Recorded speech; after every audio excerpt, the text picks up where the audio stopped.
Thank you for joining the Pastry Divas. This is Nadia. Today I present to you Cranberry Jalousie. So the first thing we're going to do is zest our oranges. What I am doing is just doing one quick wrap on each section of the orange. Avoid the white pith. It's bitter and tart and you don't want it in any of your baking. So next we're just going to toss that into our pot. We've got the cranberries in there. Currently there's no water in there and it's not on. So what I'm going to do is slice the oranges and I'm going to use my fork.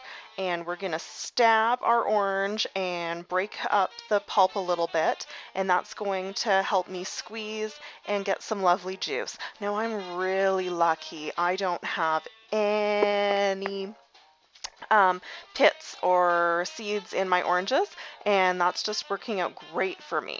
So I'm going to get as much juice as I can in there from all four of my halves, and then I'm going to add that to my berries and zest on the stove. So here we go, one more time, stab, stab, stab, squeeze, squeeze, squeeze. And then you can also use the edge of the fork to squish against the edge of the rind, and that's going to help ensure that you get all the yummy sweet juice out of there. Once you're ready, just pour that in and turn on your pot. So we're going to use a nice medium low heat for that because again I don't want to scorch that sugar in the water of the orange juice. Add your actual sugar because cranberries are quite tart. They're kind of like raspberries that way. You need a little sugar to bump them up a little bit. I've also used both cornstarch and flour in here. So using both of the thickeners, we're going to get a nice even consistency, and it's going to have a little bit of rigidity to it, so it won't break down in the fridge, it won't break down in the oven. We're using both together. I've also decided to use whole cinnamon sticks. The reason we've used whole cinnamon sticks is that I don't want the brown color from cinnamon ground powder to turn my beautiful bright red juice to yucky mud color. And then we're going to get our stick mixer and we are going to break up some of those beautiful cranberries because I want a little bit more pulp, a little bit more thick, a little bit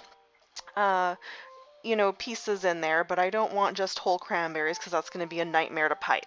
So I'm going to break down about 2/3 to 3/4 of them with the stick mixer and try to avoid your cinnamon stick. It's not going to go in break up, but you do have to be able to pull them out later. So here we go, we're just got our puff pastry lined out, it's all rolled out and ready. You can use store-bought or homemade. We'll post a recipe for you do-it-yourself puff pastry later.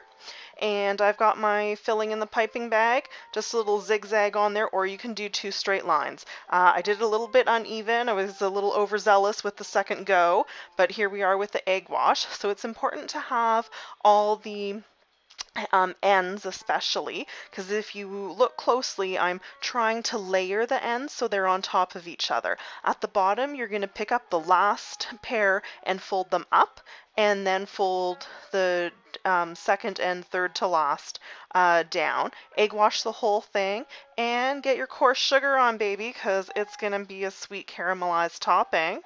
Here we go with that coarse sugar. If you only have regular ground, that's fine. Another option is to use clear sparkles. They will also work. I've given you a second method for doing a quick and dirty little pastry on the side. Here we go into my toaster oven because this series is all about the small spaces. You're going to do it about 30 minutes at 400. Pull it out and here you go. Look at that beauty, ready to eat. So that's our Cranberry Jalousie. Thank you for joining the Pastry Divas.